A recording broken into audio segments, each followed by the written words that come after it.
হরে কৃষ্ণ। সকলকে আবারও কৃষ্ণপ্রীতি শুভেচ্ছা জানিয়ে আমাদের ধারাবাহিক শ্রীমদ্ ভাগবত গীতার ক্লাসে আপনাদেরকে স্বাগতম জানাচ্ছি। আজ আমরা শ্রীমদ্ ভাগবত গীতার অন্তর্গত নবম অধ্যায়ের 20 নম্বর শ্লোক নিয়ে আলোচনা করছি। শ্লোকটি অত্যন্ত গুরুত্বপূর্ণ, কারণ যারা আগের 3 ধরনের উপাসক নয় ক্যাটাগরিতে পড়ে না, তাদের সাথে কি হতে চলেছে বা তাদের বিষয়ে পরমেশ্বর ভগবান কি বলছেন সেই বিষয় সম্পর্কে এখানে আলোচনা হবে। সকলের সাথে থাকবেন এবং অত্যন্ত মনোযোগ দিয়ে শ্রবণ করবেন। তো চলুন শুরু করি। শুরুতে ছোট্ট একটা অনুরোধ, যারা চ্যানেলে প্রথমবার এসেছেন অবশ্যই চ্যানেলটি সাবস্ক্রাইব করবেন এবং ভালো লাগলে ভিডিওটি অবশ্যই লাইক শেয়ার করতে ভুলবেন না। তো চলুন শুরু করি। নম ওম বিষ্ণুপাদায় কৃষ্ণপৃষ্ঠায় ভূতলে শ্রীমতী ভক্তিবেদান্ত স্বামিনীতি নামিনে নমস্তে সারস্বতী দেবী গৌরবাণী প্রচারিণে নির্বিশেষ শূন্যবাদী পাশ্চাত্য দেশতারিণে বাঞ্ছা কল্পতরুর্ভষ্ট কৃপা সিন্ধু ব্যবচ পতিতানাং পাবন वैष्णव नमो नमः। जय अनंत कोटि वैष्णव वृंद की जय, शिला प्रभुपाद की जय, निताई गौर सीतानाथ प्रति प्रमानंदे। हरि बोल। हरे कृष्णा। ओम नमो भगवते वासुदेवाय। ओम नमो भगवते वासुदेवाय। ओम नमो भगवते वासुदेवाय। श्रीमद् भगवद गीता नवम अध्याय राजगुज्य योग श्लोक नंबर 20। त्रैर्विद्यमां समपापुत पापा जगैरिष्टा सर्गगतिं प्रार्थयन्ते ते पुण्यमासाद्य सुरेन्द्रलोकाम् अश्नान्ति दिव्यान् दिविदेव भोगान्। त्रैर्विद्यमां समपापुत पापा जगैरिष्टा सर्गगतिं प्रार्थयन्ते ते पुण्यमासाद्य सुरेन्द्रलोकाम् अश्नान्ति दिव्यान् दिविदेव भोगान्। हरे कृष्ण। तो এখন আমরা এই সংস্কৃত শ্লোকের শিল প্রভুপাদ কর্তৃক যে বাংলা ভাষানুবাদ, সেই ভাষানুবাদ আমরা শ্রবণ করব। অনুবাদ।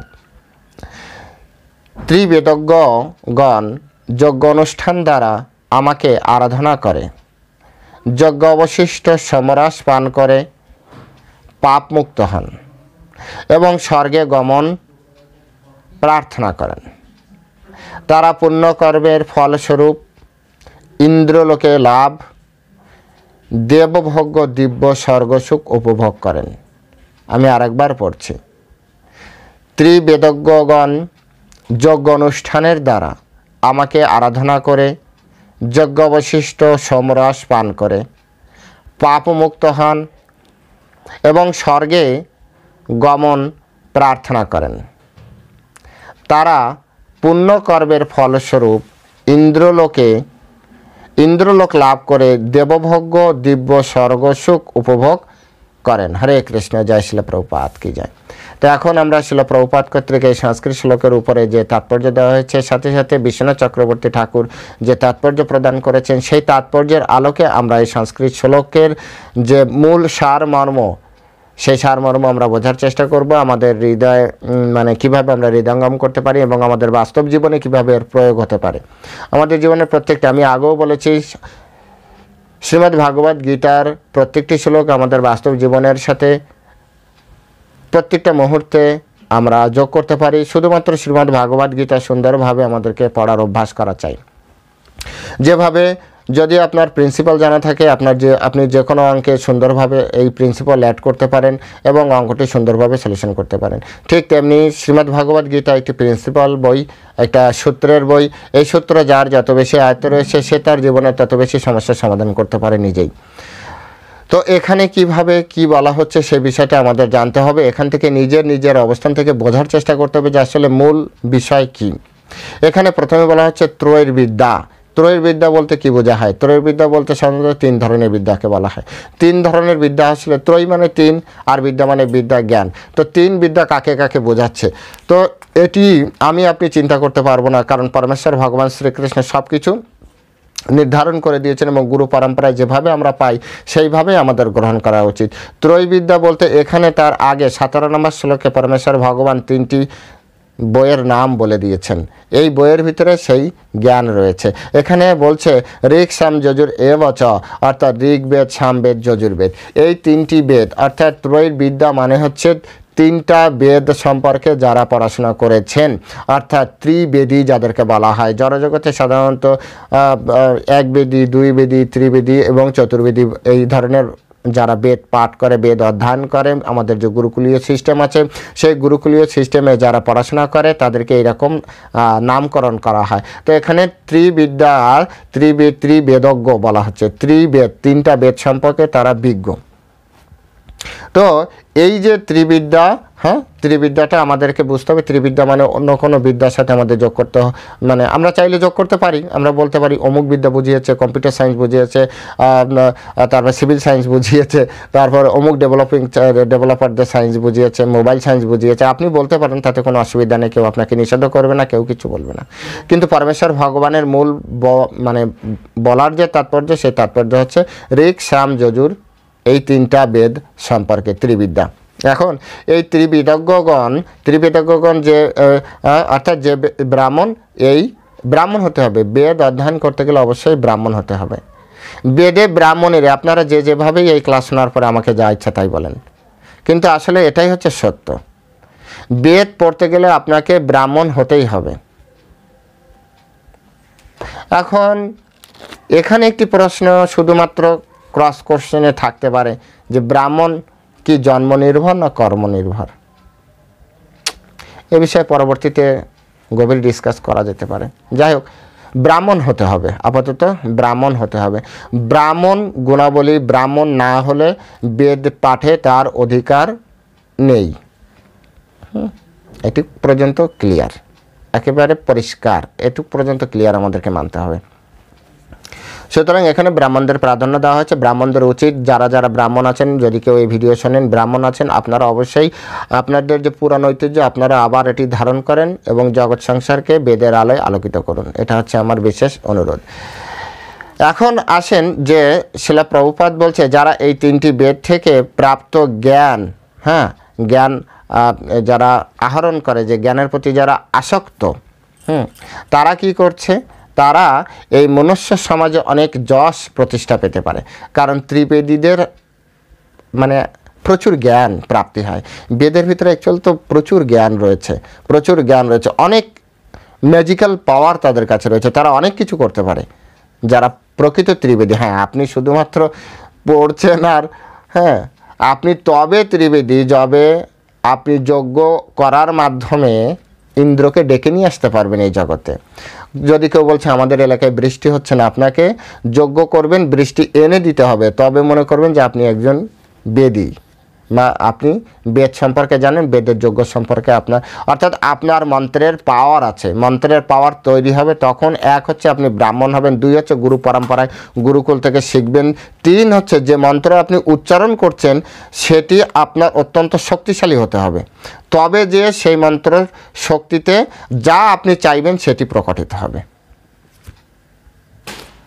আশা করি বুঝতে পারছেন।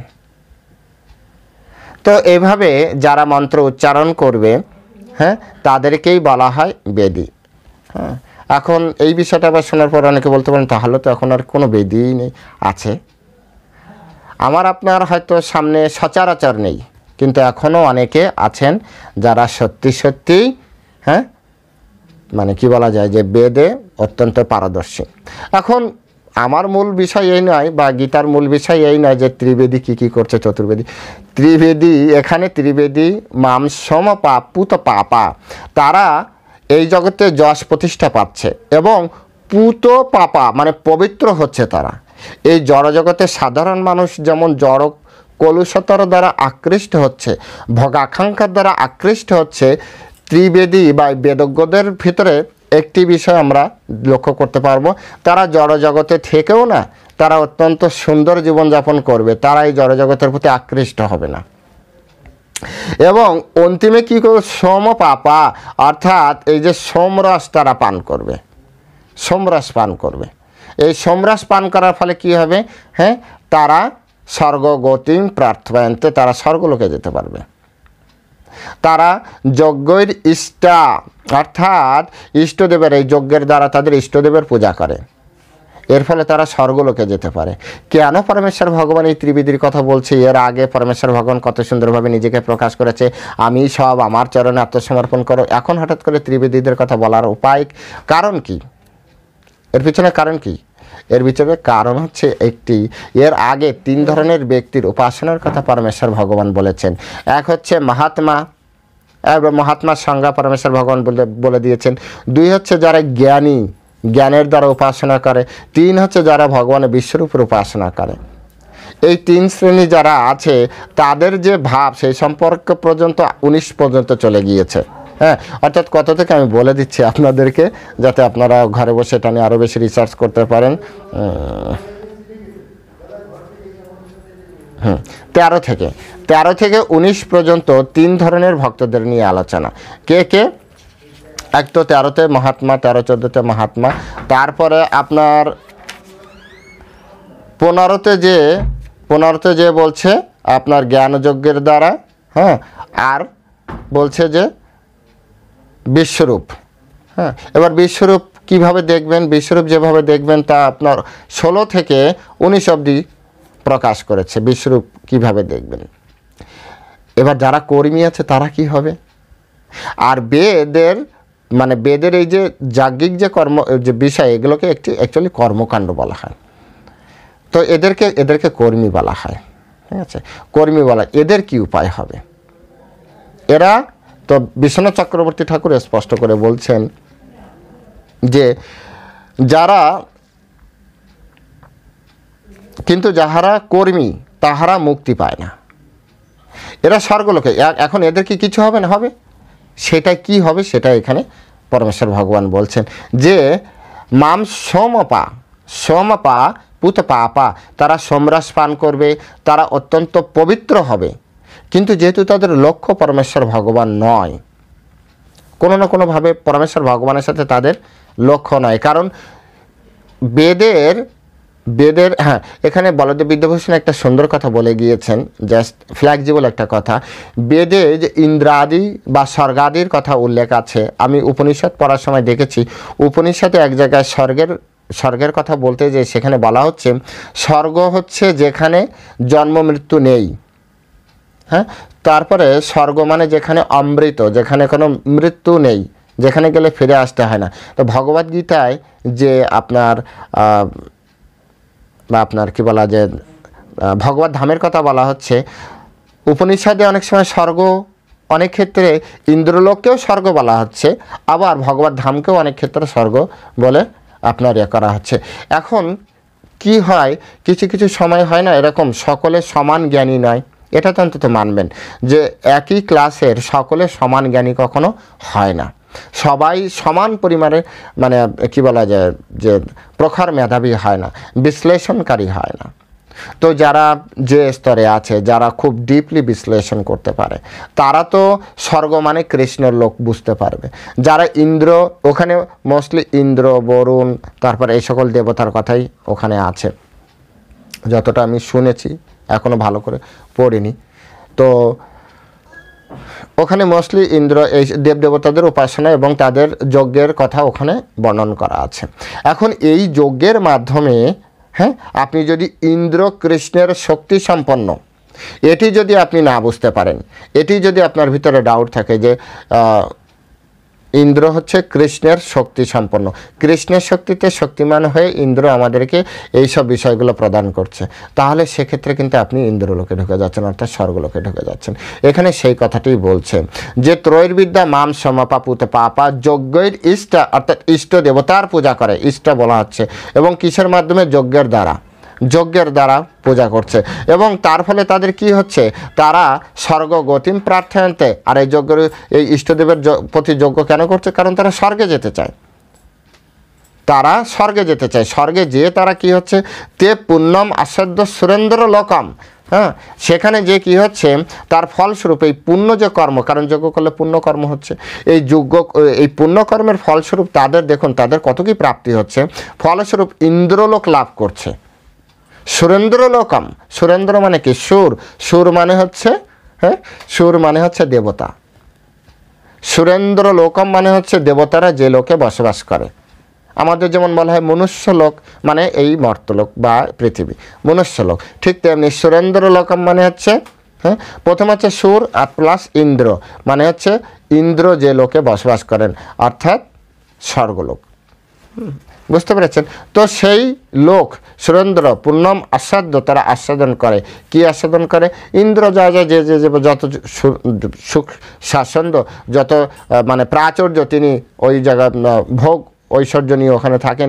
তো এই যজ্ঞ অনুষ্ঠান করার ফলে, দেবদেবতাদের যজ্ঞ অনুষ্ঠান করার ফলে অর্থাৎ কর্মকাণ্ড করার ফলে একজন ব্যক্তি খুব স্বাভাবিকভাবেই সুরেন্দ্র লোকে চলে যাচ্ছে, দেবতাদের লোকে চলে যাচ্ছে, স্বর্গলোকে চলে যাচ্ছে। সেই স্বর্গলোকে যেয়ে তারা খুব সুন্দরভাবে জীবনযাপন করছে এবং তাদের কি বলা যাচ্ছে, কিন্তু এটা ক্ষণস্থায়ী, এটা মাথায় রাখতে হবে। ক্ষণস্থায়ী সুন্দর জীবনযাপন করছে বলে খুব বেশি আহ্লাদিত হবে না, ক্ষণস্থায়ী। পরের শ্লোকে বলবো। তো এটি হচ্ছে আপনার ত্রিবেদীদের ফল, যে পুণ্যম আসাদ্য সুরেন্দ্র লোকম। পরে বলছে অস্নান্তি। অস্নান্তি মানে কি? অস্নান্তি মানে হচ্ছে ভোগ করেন। কি? দিব্যান। দিব্যান মানে কি? দিব্য। হ্যাঁ, দিবি মানে স্বর্গে, ওই স্বর্গে লোকে। হ্যাঁ, দেব ভোগান, দেবতারা যা যা ভোগ করে। দেবতারা কি কি ভোগ করে তা শুধু আমরা পুরাণ পড়েই আমরা জানতে পারবো, যে দেবতাদের লাইফস্টাইল কেমন, দেবতারা কিভাবে খায়, কিভাবে ঘোরে, কিভাবে চলে, কিভাবে ঘুমায়, কিভাবে ওই এক লোক থেকে আরেক লোকে যায়, কত কত কি তারা করতে পারে। হ্যাঁ, তাদের জীবনযাত্রা কেমন, এক কথা। এই জীবনযাত্রা সম্পর্কে আমরা জানতে পারবো কিসের মাধ্যমে? এই বিভিন্ন পুরাণের মাধ্যমে আমরা জানতে পারবো, উপনিষদের মাধ্যমে জানতে পারবো, বেদের মাধ্যমে জানতে পারবো, শাস্ত্রের মাধ্যমে আমরা জানতে পারবো যে দেবতাদের জীবনযাত্রা কেমন। তো সেই জীবনযাত্রা দেখে আমরা বুঝতে পারবো যে ওখানে একজন যে যজ্ঞ করছে তার জীবনযাত্রা কেমন হবে, তার জীবনযাত্রা কেমন হবে। হ্যাঁ, তো এখানে খুব সুন্দরভাবে স্পষ্ট আকারে, হ্যাঁ, পরমেশ্বর ভগবান বললেন যে যে সকল মনুষ্য, হ্যাঁ, কর্মের প্রতি আসক্ত, অর্থাৎ এই যে বেদের অনেক বড় বড় কথা, এখানে পুষ্পিত বাক্য, এখানে দ্বিতীয় অধ্যায় খুব সুন্দরভাবে এই বিষয় সম্পর্কে বলা হচ্ছে যে বেদের পুষ্পিত বাক্যের প্রতি যারা আসক্ত হচ্ছে এদের অবস্থা খুব বেশি ভালো নয়। হ্যাঁ, তো এখানে সেই বড় বড় পণ্ডিত ব্যক্তিরাও, হ্যাঁ, এটি তখন মাঝে মাঝে কী হয় না, মায়ার দ্বারা মোহিত হয়ে যায়। মায়ার দ্বারা মোহিত হয়ে যায় বড় বড় পণ্ডিত ব্যক্তিরাও, যারা বেদের পুষ্পিত বাক্যের প্রতি আসক্ত হয়ে তারা এই যজ্ঞ অনুষ্ঠান করে এবং যজ্ঞ অনুষ্ঠান করার ফলে তারা কি হচ্ছে, স্বর্গলোকে চলে যাচ্ছে। যদিও যজ্ঞ অনুষ্ঠান করতেও কিন্তু অনেক বড় তপস্যার প্রয়োজন। এমন না আপনি শুধুমাত্র একটা কুণ্ড করলেন আর ওখানে ঘি দিয়ে আপনি আগুন ধরিয়ে দিলেন আর যা ইচ্ছা বললেন আপনার যজ্ঞ হয়ে গেল, না, এভাবে যজ্ঞ হয় না। যজ্ঞ করতে গেলে আপনার অর্থায়ন থেকে শুরু করে ঘি পর্যন্ত আপনার পরিশুদ্ধ হতে হবে, মন্ত্র পরিশুদ্ধ হতে হবে, পরিশুদ্ধ চেতনা হতে হবে, শুদ্ধ মন মানসিকতা হবে, শুদ্ধ উচ্চারণ হবে, শুদ্ধ বাতাবরণ হতে হবে, তবে যে ওই বিষয়টি আমাদের ফল ফলবে। এখন তো অনেক যজ্ঞ হয়, অনেক কিছু ফলে না কেন? এর পিছনে অনেক কারণ আছে। অনেক মন্ত্র উচ্চারণ করে কিন্তু অনেক কিছু তো আমরা প্রাপ্তি করতে পারছি না। এর পিছনে নিশ্চয়ই কিছু কারণ আছে, কারণ ওই সকল মন্ত্রের কিছু রেস্ট্রিকশন আছে। ওই সকল মন্ত্র আমি আপনি চাইলেও করতে পারবো না। তাহলে এত পরিশ্রম করেও আপনার যে প্রাপ্তি সেটি কিন্তু অল্প কিছু দিনের জন্য। কারণ আপনারা জানেন স্বর্গলোকের সুখও সম্পূর্ণ মানে কি বলে পার্মানেন্ট নয়।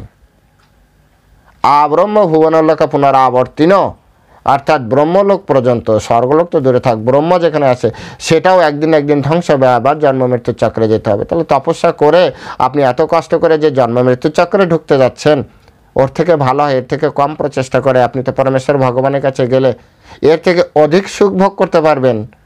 যদিও সুখ ভোগের আশা করা আমাদের উচিত নয়, এবং সেখানে পরমেশ্বর ভগবানের সান্নিধ্য পাবেন। এখানে আপনি ইন্দ্রের সান্নিধ্য, সেখানে পরমেশ্বর ভগবানের সান্নিধ্য পাবেন। এর থেকে বা এইরকমই তপস্যা আপনি করুন, এতটা কঠিন তপস্যা করার দরকার নেই কলিযুগে শুধু হরে কৃষ্ণ মহামন্ত্র কীর্তন করতে হবে, ব্যাস। আপনারা সকলে হরে কৃষ্ণ মহামন্ত্র কীর্তন করুন, গীতা ভাগবত শ্রবণ করুন, গীতা ভাগবতময় জীবনযাপন করুন, সুন্দর জীবনযাপন করুন, এবং ধীরে ধীরে একসময় অন্তিমে যখন সময় শেষ হবে তখন পরমেশ্বর ভগবানের করুণায়, পরমেশ্বর ভগবানের কৃপায় আমি আপনি সকলেই আমরা ভগবত ধাম যেতে পারবো। তিনি যদি চায় আমরা সহজে যেতে পারবো, তিনি যদি না চায় তাহলে আমরা যেতে পারবো না। তিনি যদি চান আমাদেরকে আবার অন্য কোনো ব্রহ্মাণ্ডে কোনো দায়িত্ব দিয়ে আমাদেরকে এখানে পাঠানো হবে, আমাদের সেখানে যেতে হবে।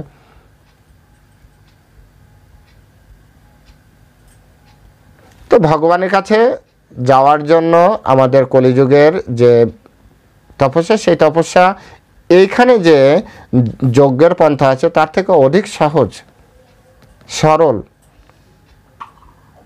তাহলে বুদ্ধিমান ব্যক্তির উচিত যে প্রত্যেক ব্যক্তি বুদ্ধিমান হওয়া উচিত। বুদ্ধিমান ব্যক্তির উচিত সেই তপস্যা এমন জায়গায় আমাদের করা উচিত, বিনিয়োগ করা উচিত, যেখানে আমরা অবশ্যই তার পার্মানেন্ট যে একটা প্রফিট সেটি আমরা পেতে পারি। প্রত্যেকটা ব্যক্তির এটি করা উচিত, প্রত্যেকটা ব্যক্তির এই বিষয়ে চিন্তা করা উচিত। সেই জন্য পরমেশ্বর ভগবান এই শ্লোকটা এভাবে বললেন, ত্রৈর্বিদ্যা মাম সমপা, সমপাপুত পাপা, অর্থাৎ ত্রিবেদজ্ঞগণ যজ্ঞ অনুষ্ঠান দ্বারা আমাকে আরাধনা করে যজ্ঞের অবশিষ্ট সোমরাজ তারা। এই কারণ এইখানে যে আমাকে বলা হচ্ছে, এখানে অনেকে বলবে এই যে পরমেশ্বর ভগবান বললেন যে পরমেশ্বর ভগবানকে আরাধনা করছে, কিন্তু যজ্ঞ অনুষ্ঠান করার ফলে তারা যে অ্যাকচুয়ালি তিনটা বেদ তো পরমেশ্বর ভগবান নিজে, তাই না? তাহলে এটা হচ্ছে মানে কী বলা হয়, পরোক্ষভাবে যখনই যজ্ঞ করছে তখনই কিন্তু সে দেবতাদের ডাকছে, এবং তার নিজের কিছু দরকার। কর্মীরা সাধারণত কোনো না কোনো কিছু চাইবে, এটাই তাকেই কর্মী বলা হয়। কর্মী কাকে বলা হয়? তার যা কিছু করুক না কেন তার পিছনে ছোট্ট একটা ক্ষুদ্র অথবা বৃহৎ স্বার্থ আছে, একে কিন্তু কর্মী বলা হয়। আর এই জন্য কর্মী কখনো ডাইরেক্ট পরমেশ্বর ভগবানের কাছে দিতে পারবে না। কেউ হয়তো আপনি কোনো ব্যক্তি নিজের জন্য চায়, কোনো ব্যক্তি তার পরিবারের জন্য চাইতে পারে, কোনো ব্যক্তি তার সমাজের জন্য চাইতে পারে, কোনো ব্যক্তি তার দেশের জন্য চাইতে পারে, কোনো ব্যক্তি সার্বিক মঙ্গলের জন্য চাইতে পারে। যদি কোনো চাওয়া থাকে তাহলে বুঝতে হবে কর্মী কর্মভাবনায় চাইছে। কিন্তু কৃষ্ণ প্রীতির উদ্দেশ্যে কিছু যদি করা হয় তাহলে সামগ্রিকভাবে সব কিছুর আপনিই সাধন হয়। এই জন্য দেখবেন ইসকন কী করে, সারা পৃথিবীতে অনেক বড় বড় মহৎ কাজ করে, কিন্তু কখনো পেপারে আসে না, কাউকে এগুলো হাইলাইটসও করে না। আমাদের একটাই হাইলাইটসের বিষয়, সেটি কি আমরা কৃষ্ণ নাম প্রচার করছি, কৃষ্ণের গ্রন্থ প্রচার করছি, কিন্তু এছাড়াও অনেক অ্যাক্টিভিটিস আছে, কিন্তু কখনো আপনারা দেখবেন না হাইলাইটসে আসে। অনেকে বলে যে অমুক সোসাইটি এই দুর্ভিক্ষের সময় এটা করেছে, ইসকনও করে, মেডিকেশান, ফুড সাপ্লিমেন্ট সব কিছু করছে, দিচ্ছে, ফুড ফর লাইফ এগুলো দিচ্ছে। তো এগুলি মূল আলোচ্য বিষয় না, মূল বিষয় নয়, কারণ এগুলো কর্মকাণ্ডের অন্তর্ভুক্ত না। এগুলোকে হাইলাইটস করবে কারা? যারা কর্মী, যাদের হৃদয় মানে কর্মী ভাবনা আছে। এগুলো প্রকাশক লক্ষণ যে আপনি কোনটাকে হাইলাইটস করছেন। হ্যাঁ, যে আমি অনেক আগে শ্রী শ্রীমৎ ভক্তিচারক স্বামী মহারাজের একটি পোস্ট এভাবে দেখেছিলাম। বলছে একজন ব্যক্তিকে চেনার জন্য তাকে শুধু এটা দেখতে হবে তার সর্বোচ্চ সময় এবং তার সময় আর তার সম্পত্তি কোথায় ব্যয় করছে। এটি দেখলে বোঝা যাবে যে ওই ব্যক্তিটি কেমন। কারণ একজন ব্যক্তির কাছে দুটি জিনিসই সব থেকে মূল্যবান। এক হচ্ছে তার সময় থেকে তো মূল্যবান এই জগতে কিছুই নেই। একটা সেকেন্ড চলে গেল মানে আপনি আর কোনোদিনই ফিরে পাবেন না। তাহলে একটা সময় কত বড় মূল্যবান। আর তার হচ্ছে অর্থ একবার ব্যয় হয়ে গেলে সেটা আর পাবেন না। জেনারেট হতে পারে থাকবে টাকা, কিন্তু ওটা তো আর ফিরে পাবেন না। তাই বুদ্ধিমান ব্যক্তির কাছে সব থেকে মূল্যবান বিষয় হচ্ছে তার সময় আর তার সম্পত্তি, তার অর্থ। এই দুটি যে জায়গাটা নিয়োগ করে ওই ব্যক্তি হচ্ছে ওই রকম। তাই কর্মীদের ক্ষেত্রে বোঝার একটা লক্ষণ কি, এরা যা কিছু করবে ভিতরে একটা স্বার্থ লুকিয়ে থাকবে, কোনো না কোনোভাবে একটা স্বার্থ লুকিয়ে থাকবে। এটা হচ্ছে কর্মী ভাবনা। পরমেশ্বর ভগবান বললেন যে ওটাও যে একেবারে নগণ্য তা নয়, নিকৃষ্ট তা নয়। ওর মাধ্যমে সে স্বর্গলোকে কমসে কম যেতে পারছে, ওর মাধ্যমে সে স্বর্গলোকে উন্নীত হতে পারছে কমসে কম। সেখানে সে দীর্ঘদিন সুন্দরভাবে জীবনযাপন করবে, কারণ সে ভালো কর্ম করেছে, পুণ্যকর্ম করেছে, সেজন্য সে পুরস্কৃত। কিন্তু যে উদ্দেশ্যেই গীতা দেওয়া, যে উদ্দেশ্যে পরমেশ্বর ভগবান গীতা আমাদের কাছে রেখে গেলেন, সেই উদ্দেশ্যটা সফল হচ্ছে না। তাই তিনি এই 19 নাম্বার পর্যন্ত ব্যাখ্যা করার পরে 20 নাম্বার শুধুমাত্র স্পেশালি ওনাদেরকে আবার হাইলাইটস করে বোঝানো হলো যে এই 3 শ্রেণী তো বেরিয়ে গেল, কিন্তু যারা এই 3 শ্রেণীর অন্তর্ভুক্ত নয়, যারা শুধুমাত্র কর্মের মাধ্যমে আমাকে প্রাপ্তি করতে চায়, তো পরমেশ্বর ভগবান বলছে প্রাপ্তি করা কোনোভাবে সম্ভব নয়। কৃষ্ণকে এটা হচ্ছে কোডিং ভাষায় লেখা, আচার্যরা তাই ব্যাখ্যা করেছেন। ত্রৈর্বিদ্যা একেবারে সিম্পলি, যাজ্ঞিক বিষয় মানে কর্মকাণ্ডের বিষয়, কর্মকাণ্ড করলে সে স্বর্গে যাবে, ভগবদ্ধাম যাবে না, অর্থাৎ মুক্ত হচ্ছে না, মুক্তি প্রাপ্তি হচ্ছে না। খুব সিম্পলি বুঝতে হবে। অনেকে বলবে না এটা কেন আপনি বারবার এরকম বলছেন? ত্রৈর্বিদ্যা দিয়েই যজ্ঞ অনুষ্ঠান বোঝায়। বেদের অন্তর্ভুক্ত মানেই হচ্ছে যজ্ঞ, আর যজ্ঞ মানেই কোনো কিছু প্রাপ্তির জন্য যজ্ঞ। বলবো হরিনাম যজ্ঞ আপনার ত্রৈর্বিদ্যার অংশ নয় তো? হরে কৃষ্ণ মহামন্ত্র ত্রৈর্বিদ্যার অংশ নয় তো? বেদের বাইরের, ভগবান স্পেশাল ভাবে এটা প্রদান করেছেন। এই জন্য বেদে যা আছে মন্ত্র হরে কৃষ্ণ মহামন্ত্র, এটাও আপনারা জানেন।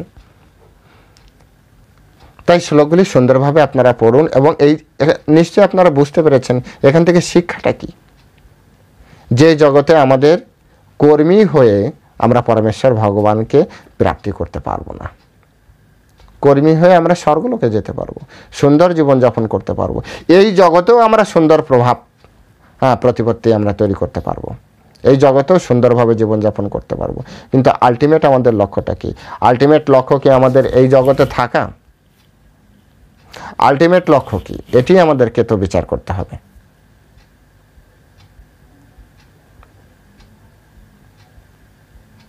যিনি এটি বিচার না করতে পারেন তার জন্য গীতা পড়ে কোনো উপকার নেই। যে আমাদের আলটিমেট গোল কি, মনুষ্য জীবনের উদ্দেশ্য কি? মনুষ্য জীবনের উদ্দেশ্য কি এই জগতে আমাদের ভোগবিলাসে রত থাকা? মনুষ্য জীবনের উদ্দেশ্য কি আমরা ভোগীর মতো জীবনযাপন করব? এটি যারা বিচার না করতে পারছে আপাতত তাদের জন্য গীতা নয়। গীতা পড়তে গেলে এটুকু আপনাকে বিচারশীল হতে হবে। তো যাই হোক, আমরা প্রত্যেকের কাছে এটাই প্রার্থনা করি যে আপনারা বিচারশীল হন, আপনারা বুদ্ধি করে এবং খুব ধীরে ধীরে সুন্দরভাবে বোঝার চেষ্টা করুন, গুরু পরম্পরায় এটি পড়ার চেষ্টা করুন। এই শ্লোকের ভিতরে অনেক কোডিং ভাষায় অনেক কিছু লুকিয়ে আছে, আপনারা সুন্দরভাবে পড়বেন, দেখবেন সুন্দরভাবে সব কিছু জানতে পারবেন। আজ এ পর্যন্তই, সকলে ভালো থাকবেন। হরে কৃষ্ণ। জয় শিলা প্রভুপাদ কি জয়।